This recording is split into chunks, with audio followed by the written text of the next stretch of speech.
Hello there, and a very warm welcome to this special edition of People, Politics, and Power. Of course, it is special because we are doing a review of the ministerial press briefing. We started last week and we continue this week. You know by now that there was a ministerial press briefing earlier today. 3 federal ministries presented their scorecards: the Ministries of Works, the Ministry of Water Resources, and the Ministry of Arts, Culture, and Creative Economy. And on the program today, we will be taking on 2 of the ministries. First with the Ministry of Water Resources, and then, of course, we'll also be looking at the scorecard of the Ministry of Works. Now, in the complex mosaic of Nigeria's federal governance, ministries serve as very, very critical to the work of the federal government. And assessing their performance is not merely a bureaucratic exercise, but a critical measure of accountability, efficiency, and impact. This scorecard review focuses on 3 strategic ministries, as I said earlier on: the Ministry of Works, Water Resources, and Arts, Culture, and the Creative Economy, each representing a unique facet of national aspiration. Infrastructure development, essential public utilities, and cultural rejuvenation. All of these are very critical sectors of the Nigerian economy.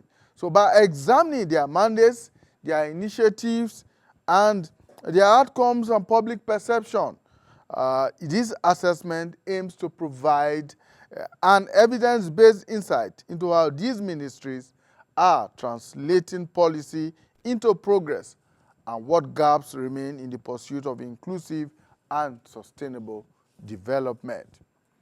Right, so I'm joined in the studio by Mr. Kolawole Banwo. Mr. Banwo is the head of advocacy, policy, and communications at WaterAid Nigeria. Thank you so much, Mr. Banwo, for joining us. Thank you for having me. Good day, Nigerians. So first, let's begin with what you heard from the Minister of Water Resources today. He did touch on a number of issues. He talked about water supply, sanitation, irrigation, and of course, he also talked about dams across the country. But all of these revolves around the whole question of water supply to Nigerians. Nigeria is still regarded as one country with over 200 million people that has a lot of water resources, but so much water and very little for the people to drink and to use. Yes, thank you very much. Good day, Nigerians, once again. Like you said during your prologue, the very federal nature of Nigeria makes this kind of analysis a very challenging one. Because water supply is in the concurrent list. And when you have a Federal Ministry of Water Resources and Sanitation, and you consider that you have state ministries, you have state, rural, urban, small water organization agencies, you call them small town water agencies. In some places you have rural water because local government and states.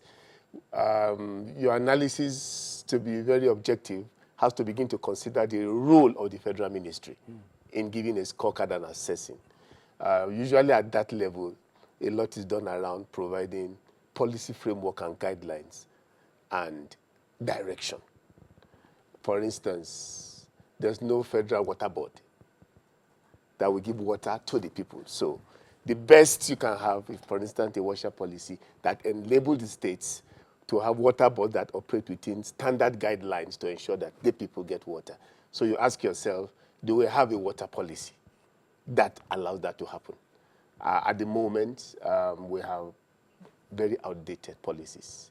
and we're just talking about upgrading them. Most of them still talk about SDGs, MDGs. We have moved beyond that.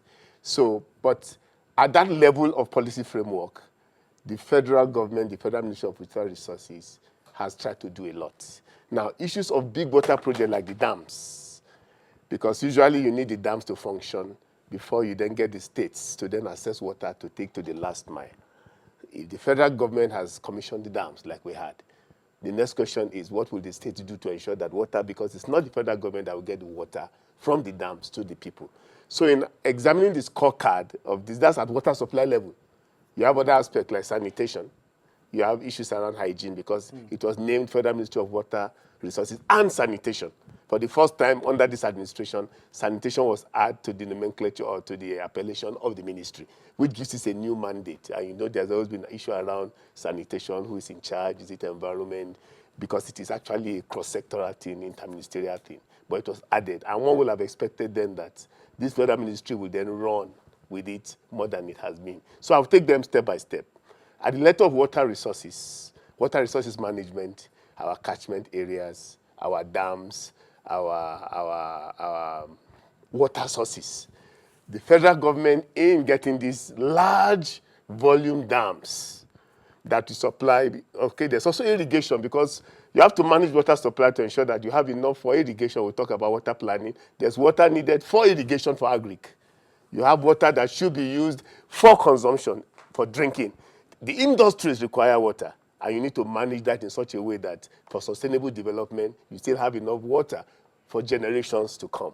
I think the administration, based on what it has tried to do, especially because of the focus on food security and agriculture, in commissioning these dams in various locations like we had, has tried to put in place a basis upon which we can then begin to build what we need to ensure that water does get to the people beyond its own scope. Now, for sanitation, we have a federal level, national level campaign that is going on. That is there because in water aid, that is the area that we focus a lot around.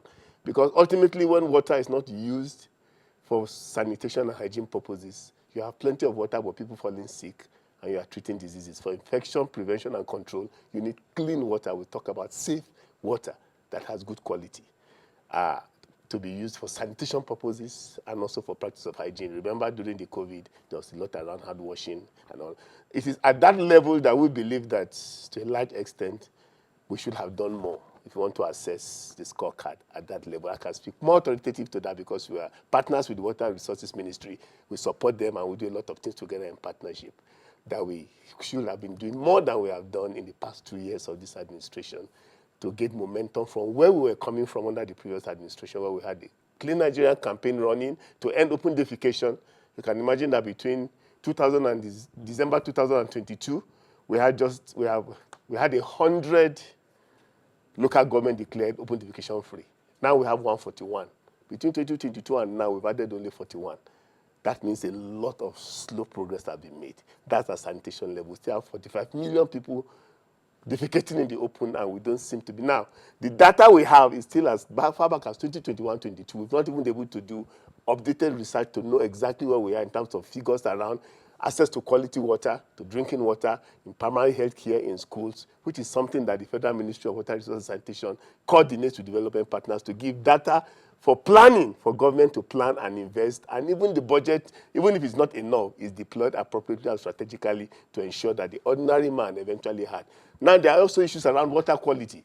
We're hearing that close to 86% of the water in this country is actually not safe for consumption. Somebody's responsibility to ensure that that is done. We have reference labs by the ministries in different places. How effective are they in ensuring that the water that the ordinary man drinks from the taps, we have proliferation of boreholes, because generally states' public utilities for water are failing. So everybody takes upon himself to drink his own borehole. We don't know how that is affecting our earth. We don't know how that will affect issues. So assessing this government at the sanitation level, we should be doing better. But in terms of water supply, getting the big dams that present the basis upon which states and other subnationals can build on to get people to have access to water, one will say to a large extent a lot has been done. And of course, now we have dry season farming. We have season farming going on all around for food security, apart from the issues around banditry and all of that that is affecting farmers. One will say also, again, water supply. for irrigation purposes. A lot has been done to ensure that that happens. Whether the farmers are now able to assess that to ensure that there's increased productivity becomes, again, something that may be outside the jurisdiction of the ministry itself, because then you have the Federal Ministry of Agriculture, the State's Ministry of Agriculture, who is supposed to uptake that to make it applicable for daily use and practical purposes. You have talked about a number of issues. You have talked about access to potable water, to clean water, not just potable water, clean water. You have also talked about effective water governance and, of course, resource management. And what comes to mind is the fact that when you say that the Federal Ministry of Water Resources and Sanitation should actually be more concerned about policy formulation and providing general guidelines that influence would you think that they probably are taking more than they can chew?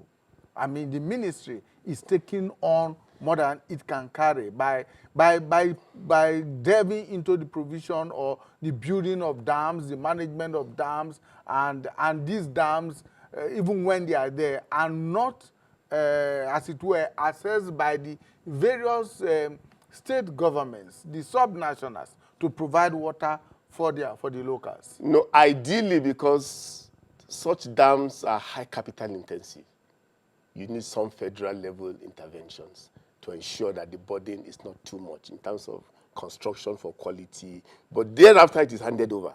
And there's an understanding that, I mean, the federal dams, the dams are in particular states. Sometimes they are across multiple states that should benefit from it. So as a federal level government, you want to ensure that there's that cohesiveness, there's that understanding that we are supporting to have this facility here because all of you, 3, 4, 5 states, will need it.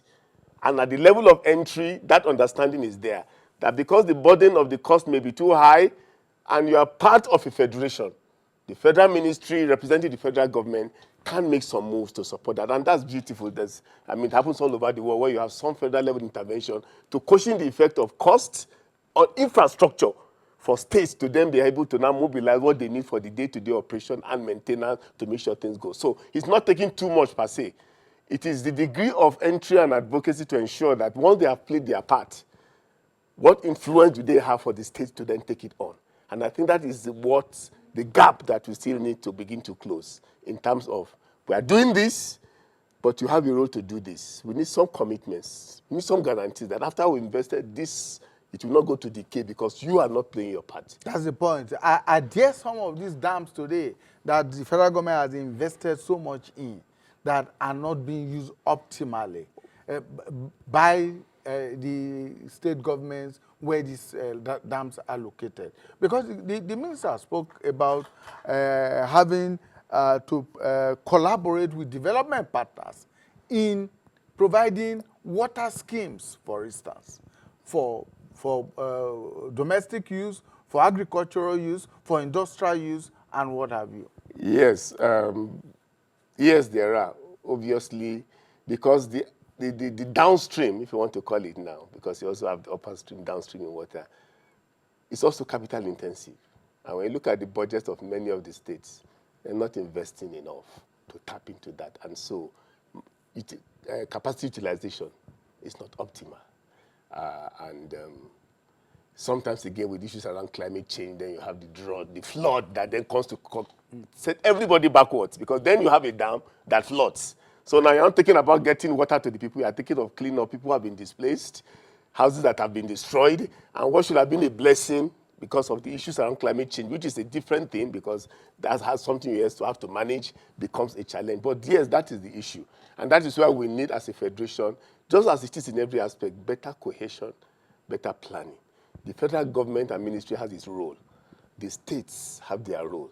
How do we ensure that this is harnessed properly in the interest of, ultimately, of the ordinary people in the states, so that you do not invest in a big project and then it is underutilized because some other investment needed to uptake that to maximize it is not coming in. And that is why the federal ministry will tell you about development partners, because that's supposed to inject additional level of resources that the states do not have, that the federal government do not have, to bridge the gap to make sure that that is catalyzed and facilitated. Again, development partners funding has also shrinking. USAID has happened. So there's also a limit in terms of how much development partners can also bring in. And many of them are also requesting for more accountability in the one they bring to ensure that it is having value, and they expect states, government to lead development, because development partners can only intervene. They can't be here forever. So you want state-led, state-invested into this. That is more sustainable over time, because you can have ownership that ensure that it happens. So yes, there are facilities and dams that are not being optimally used because the investment needed. That's why we say in Nigeria, we have the economic scarcity of water. The water is there, but the investment needed to take it to the people to use is lacking, and there's a gap. And of course, we're having disruptions. Like I was discussing in one of the other places. In a place like Lagos, somebody said, we used to have water, but now there's not. I said, no. When you were planning those water, you didn't consider roads. Now that you are building roads, you have broken the pipes that were laid for the water. Then, so the water can no longer flow because new development has taken place and disrupted what you have laid on the ground for water 20, 30 years ago. So where water used to flow, water can no longer flow because then the planning was not done in such a way that you make room for development to catch up to ensure water So supplies. talking about sustainability now, how are states, local governments, and communities involved in the design of water projects, their execution and maintenance? Because that's key to the sustainability of these projects, of these schemes. A study was done not too long ago, and it was revealed less than 30% of water boards and water supply in the states are supplying anything. They've just gone moribund, most of them. So the ability to even participate and plan is a challenge. And that is because of how things were run for a long period of time. In terms of how the utilities are structured, as states, civil service run, and issues around recovering costs, using public resources to ensure that people have water. And that has to do with our understanding of what water is as a human right, as a social good, but also as an economic good that requires resources, sustained investment to run. So in many of the states, you have water boards that are not able. Infrastructure has decayed. They've not laid new pipes. Treatment plants are gone moribund. They are not, so everybody just beating borehole. Go to all the states. Come to FCT. We have an FCT water board. But the large percent, you have a whole estate. Everyone has his own borehole in the estate. Every house has a borehole. That's right. So you ask yourself, but you have an FCT water board. Now, is it that it's not getting the resources it needs? Is it the human capacity that is lacking? Those are the kind of conversations that now have to be held as a nation, because we can't continue this borehole thing. We're talking punching the ground thing. But so that affects sustainability, because you need to lay the pipes, you need to treat the water with the right chemicals consistently. And you know, if you have pipes laid to supply water, if after about a year they don't supply water, it goes bad. You have to lay fresh ones. It gets rusty, so many things happen. So you cannot just pump and the water flows. You have to now check the pipes again, relay some, remove, and that is new capital investment with the hard economic situation and budgetary risk constraint. So most of them over time, and I see some of the states just gave up. And of course, in some states, there are complications on how you get water. In some places in the southeast, where you have water is far. And of course, there's also the element in Nigeria, the Nigerian factor. Some people would rather have own water transport facility, fetching the water and supplying for money, than invest in state resources that will make sure that people get water and pay proper tariff. All of that put together has made things not work well in the state the way it should, for people to have clean water sustainably and safely. So, given all of this, and then the role that the Federal Ministry of Water Resources and Sanitation should be playing in getting water to the people, because ultimately that's the bottom line. The bottom line is that people must have safe drinking water, safe water for their food production, for agriculture, and for their sanitation purposes. If they are not getting this, it means that all the effort is wasted, all the investment is wasted. Now, so what strategies are being implemented at the federal level for integrated water resource management? You know, we have a National Integrated Water Resources Commission that is supposed to lead on that. But there's been a lot said about the water bill that never saw the light of day. There was an understanding that that water bill, with many of the other challenges it had, was actually meant to set the framework upon which we can be building. Fortunately, it contains some other things that made it controversial, and the bill was thrown out. There's now an advocacy that we need to revisit the bill, get the controversial things out, because we need to plan our water resources management properly, let the federal government know its role, and then let the states also know their role and take their role, and so that they can budget and invest resources in it. At the moment, we are also in the process of developing a national wash policy, because issues around institutional arrangement and who does is also important. When we have those things, but those are governance issues, then you need an implementation strategy. Then you need to invest. Government resources enough alone cannot. So we're saying you need to catalyze multiple sources of funding, including private sector investment, in a manner that you don't privatize water to make it expensive, but you attract the resources that make it sustainably available, affordable, and accessible, with the element of what we call cross-subsidization, where those who cannot afford can still access the same quality of water, and those who are able to pay. So all of those has to be put in place, the tariffing structure. Because water is, yes, it's free, but you need to invest to make sure it gets to the ordinary man. And you cannot sell water, because there are poor and vulnerable people who can. So the strategies that must be put in place, again, has to be done at a federation level. So international integrated water requires that we all come together at every level and identify. We already have a constitution that says this is on the concurrent list. How do we activate that? By clear-cut implementation strategies in a co-created process, not somebody getting a consultant to deliver a strategy. Because again, that's what we have done in the past. A consultant sit down and develop a strategy and say, this is the national strategy. And then you go to the Ministry of Environment, say, we don't know what you're talking about. Housing, which is also a key stakeholder, we don't know what you're talking about. A co-created strategy where all the sectors identify their role, debate and own that role, so that when it's time to roll out, they can budget for that role, cost for that role, and then run with it. And then a framework of accountability. And then it's time to begin. We say, for ministers who have been advocating, performance-based management system. As a minister, what do we expect from you? And that's where... And how do we score you? If you fail, do we fire you? That's where I'm going to anchor that's this, a governance this segment conversation of the program. In a matter of days, this government will be 2 years in office.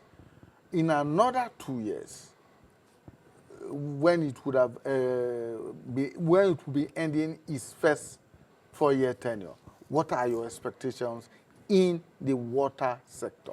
Well, in the water sector, like I said, the water sector is broad. I mean, you talk about dams, you talk about... I have a lot of more expectation around issues done around sanitation. Because, you see, we cannot continue to be the country that has the highest number of people defecating in the open in the world. You travel out of the country and you are told that your country... So, and those are key to infection prevention and control, to public health outcomes. So the linkage of sanitation and hygiene to all of issues, it's a development issue. So we are hoping that with the new name, Federal Ministry of Water Resources and Sanitation, while the big dams are going on, while we're doing about the other things, we need to focus. At the moment, we are reviewing the National Action Plan for the revitalization of the water, sanitation, and hygiene sector, because it was supposed to have ended in 2025, and we're still far from it. Now we're trying to push things further. We wanted to end up with the education by 2025. Obviously, it's not going to happen. We're moving to 2030. We are hoping that in the next 2 years, under this administration, we're going to be seeing concrete steps, concrete actions that are costed. Sometimes we do a plan without costing it. So you don't know how much you really need. You just put a blunt figure, 10 million over 10 years. What does that mean? So proper costing, so that then you can now engage to attract the relevant resources to ensure that you are... And then accountability framework. In the next 2 years, and that's what we're hoping with this ministerial briefing. Tell us where you are taking us in 2 years' time. After 2 years, what questions you will ask you? It's not just a press statement of what we have done. I expect a statement of what we will do in the next. I understand one of the ministers was saying we'll do this soon after 2 years. What do we expect? So let us have concrete things. Proper engagement. That appears to be what has been missing in the ministerial briefings. Yeah, I think that should form the bulk of the briefing. Because you'll be hired to do a job. halfway you're telling us where you are. Maybe you are not where you should, but tell us then what we're expecting, so that then we know how to hold you accountable after 2 years. Thank you so much, Mr. Kolawole Banwo, who is the head of advocacy policy and communications at WaterAid Nigeria. Thank you so much. Thank you for having me. It's always a pleasure. All right. So we take a short break. When we return, we will be looking at the Works Ministry. Of course, the Minister of Works, Mr. Dave Umahi, was at the briefing earlier today and he read out a lot of successes for the ministry. Stay with us. Nigeria of our dream. The Nigeria we need is the united, indissoluble, and cohesive Nigeria, which guarantees equity, fairness, justice, and prosperity for its citizens. That is our focus on people, politics, and power. It is fresh, insightful, impactful. It's a must-watch. People, politics, and power on AIT. The Nigeria of our dream. The Nigeria we need is the united, indissoluble, and cohesive Nigeria, which guarantees equity, fairness, justice, and prosperity for its citizens. That is our focus on people, politics, and power. It is fresh, insightful, impactful. It's a must-watch. People, politics, and power on AIT.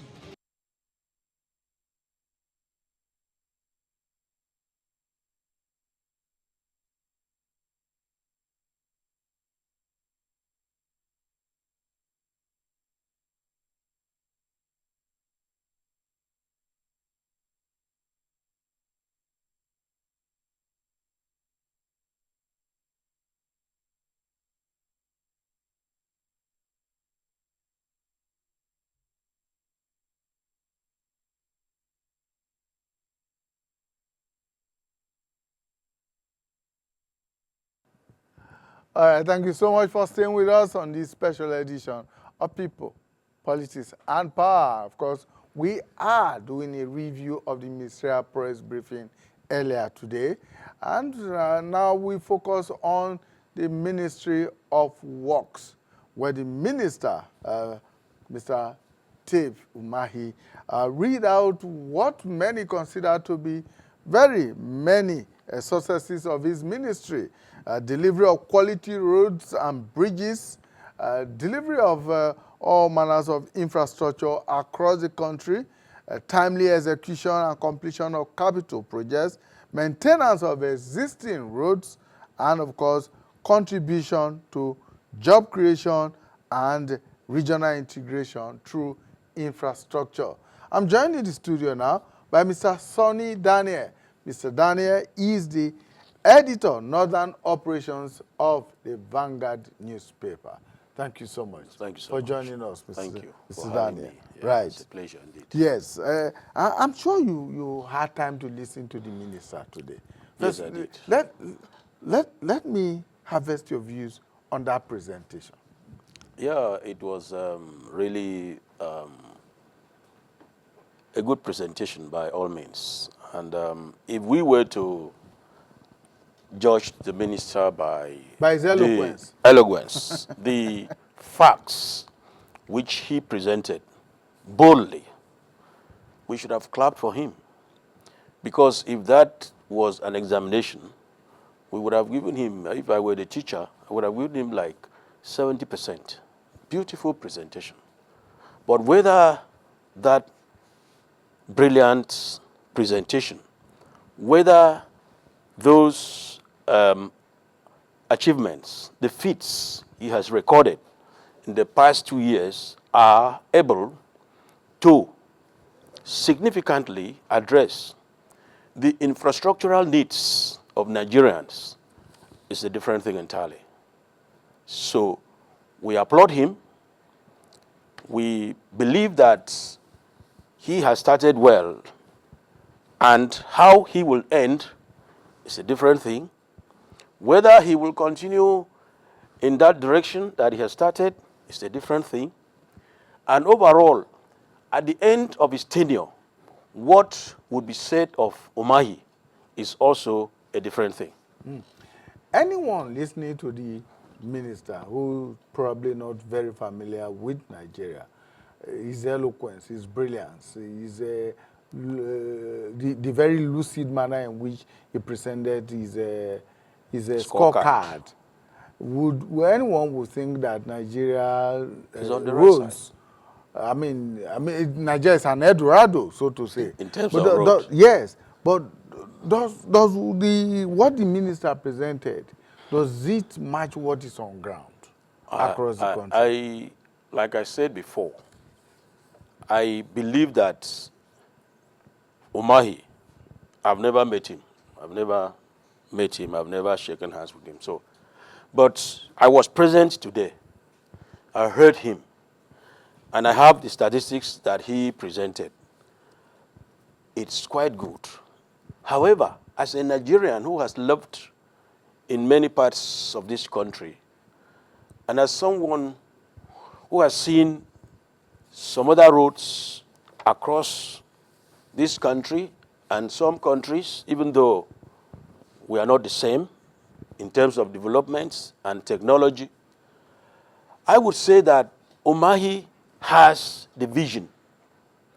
He has the vision of what Nigeria and Nigerians should have in terms of roads, in terms of bridges.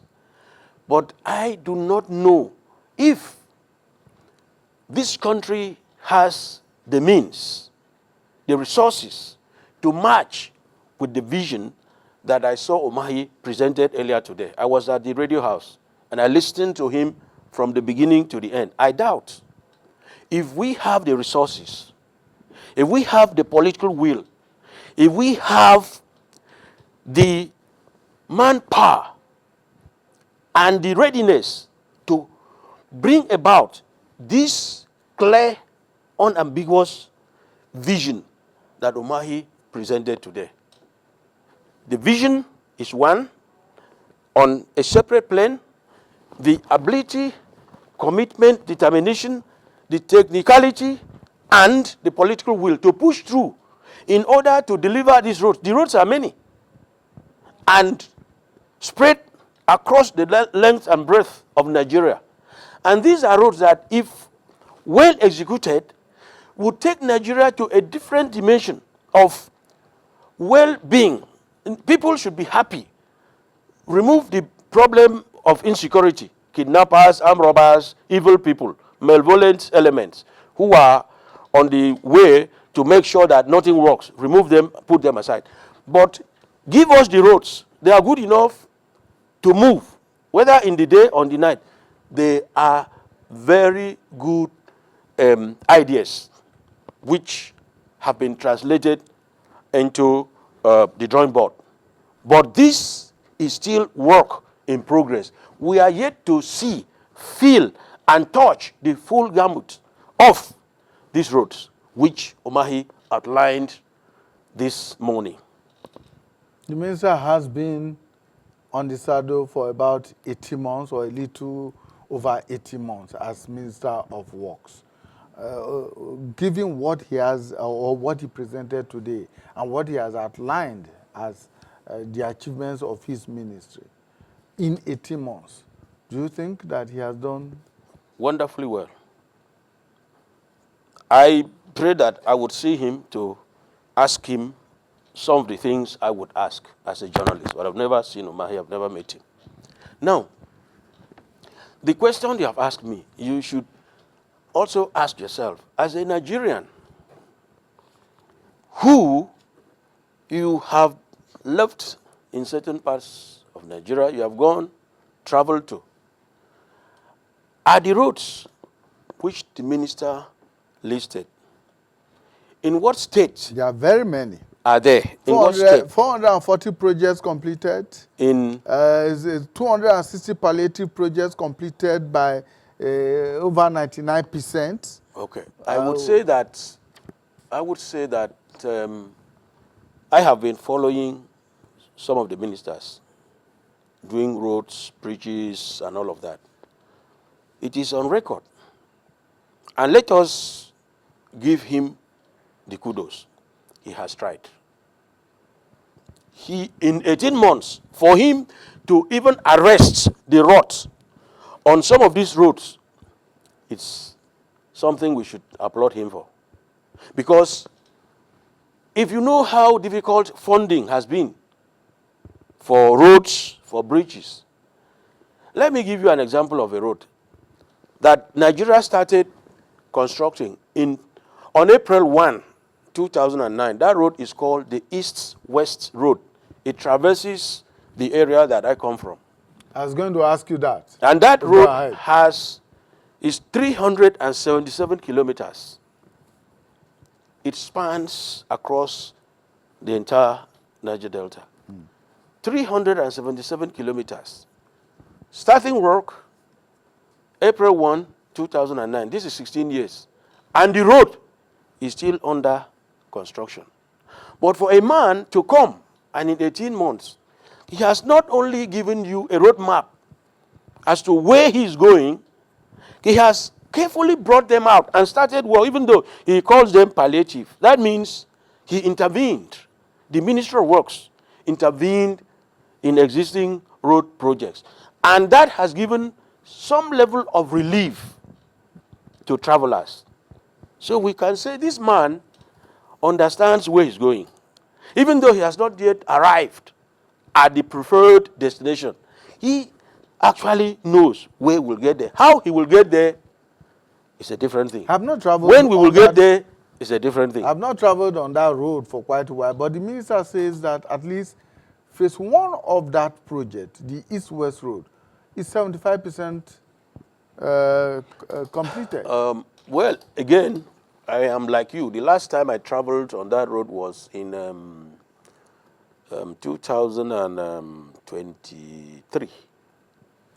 The portion between Eleme and the refinery was impassable. There were portions between Bayelsa and Port Harcourt. They were impassable. And there were many other impassable portions. So I don't know the current state. The rains are here again now, and you know during the rainy season, most of those roads are cut off by flooding and the rest of it. So it is impossible for me to speak on the state because I have not visited the road in the past 2 to 3 years. And then the minister talked about the empowering, or rather capacity building for local engineers and contractors and local contractors. Beautiful. That is what it should be. Great idea. Patriotic in nature. Fine. And that is said to be in line with the renewed hope agenda of the current administration. Fine. But there is a serious concern. If you give a road project, for instance, you know that it's going to have a multiplier effect, right? The contractors will not bring all the workers from wherever, if it's a foreign contractor. It's not going to bring all the workers from the hosts or the country His of home country. his home country. Fine. It's going to engage Nigerians, technicians, engineers, architects, including mama put sellers, caterers, and all of that. So even if it is a kilometer of road, it's going to bring some benefits to the country. And again, the ultimate objective, the goal of awarding a road is to ensure that the road is delivered in a viable, sustainable state that would make people to drive freely, safely, without accidents or issues. And importantly, this project should be completed within a determined timeline, right? But what has been the experience? What is the history of the roads? Like the East-West Road I'm talking about, the contract was awarded April 1, 2009, 377 kilometers. It has remained under construction for 16 years. So, is the money available for the job? If you are giving serious roads, so for instance now, can you give the, what do they call it, Lagos-Calabar whatever highway. Yes, coastal highway. A coastal highway. Yes. 750 kilometers traversing creeks. Very unpredictable, very problematic terrain. Some places sunk under the water. Which of the local contractors will you do it? Because you want to impress local contractors. To me, like I said, I sat with somebody who apparently I discovered is close to the minister. I said, while the minister was talking, I said, Oga, we have seen these things before. We have seen where governors trying to impress politicians gave road contracts to cronies. And before from where they started to reach the center of the road, where they started to construct from had collapsed. And we lost everything. Now, it is very good to consider local contractors for job. But the question is, what type of road, what type of job are you giving? Are you giving the contractor because he's a supporter of the party so that after 2 years or even 1 year, the road collapses and we go back to where we started? Or are you going to find a job that the contractor can possibly and deliver on time? That he has, capacity, the technicality, yes, the financial ability to deliver, and then the country will have value for money. Or are you simply going to dance to the tune of, nationalism? Oh, we have settled the people. No, I don't agree. I don't believe that that is in the interest of the country. What the government should do, through the minister, look at the local contractors. Give them the kind of, whether it is construction of primary schools or construction of street or provision of pipes. But when it comes to critical national assets that generations, the present generation and generations yet unborn should be proud of, please give it to the appropriate contractors, whether they are local or foreign. That's the way Nigeria will have value for money. The minister spoke about 4 legacy projects of the president. And one of them is the Lagos-Calabar Coastal Highway. The other is, of course, the Sokoto-Badagry Highway, which he said was actually conceived and awarded 47 years ago by the Shehu Shagari administration and has not seen the light of day 47 years after. And a number of 2 other legacy projects. Now, those legacy projects, they are capital intensive, very sure. capital intensive. Sure. Given the fact that no government can safely say it will complete a project within its tenure in office. What are the guarantees that when this government leaves office, maybe in another 2 years or in another 6 years, that the government that will succeed this government would want to continue with this legacy project? Well, the whole of that depends on national interests. If any government comes into office and does not, primarily from the outset, leverage on national interest, then we as a country would be doomed. I was so happy for the first time since I started covering government events. The Minister of Culture and Creative Industry spoke. She said something that struck me, and I was so excited. She said that the key policy which she inherited was actually spearheaded, initiated by her predecessor in Ministry of Industry, Trade and Investment, and that she took motivation from what she started and worked on a policy that has now been signed, accepted for implementation by the Federal Executive Council. I was touched. Because normally you see people, once they come in, they say that was their business, that was their administration. It's none of our business. And they discard. No matter how brilliant, no matter how potentially useful it would have been, they would discard it with a wave of the hand. But this minister spoke today and mentioned 2 of such policies which she inherited, improved upon, and they have become an integral part of our policies and programs. Fine. The mere fact that these roads, these key roads, legacy projects, were initiated many years ago, shows that these people also had good vision to ensure that Nigerians have roads that are good enough for you to travel from any part of the country. But successive governments did not key into that vision, and we lost. Thankfully, the Engineer Omahi has tried to prove that indeed he went to school to study engineering, and is putting his engineering prowess into action for the benefits of Nigerians. And I would join him. He shows himself as a man of faith. I would join his own faith and pray that the kind of money he's looking for, whether the money can be generated internally from Nigeria, whether the money is sourced from investors who can come, develop these roads, toll it to recoup their money. These are all avenues for implementing turnkey projects. So it is not out of place for Nigeria to go into a negotiation with investors to construct the roads. It is for the overall interest of Nigerians. Wherever the money comes from, however it will be recouped, let Nigeria go into it. It makes sense.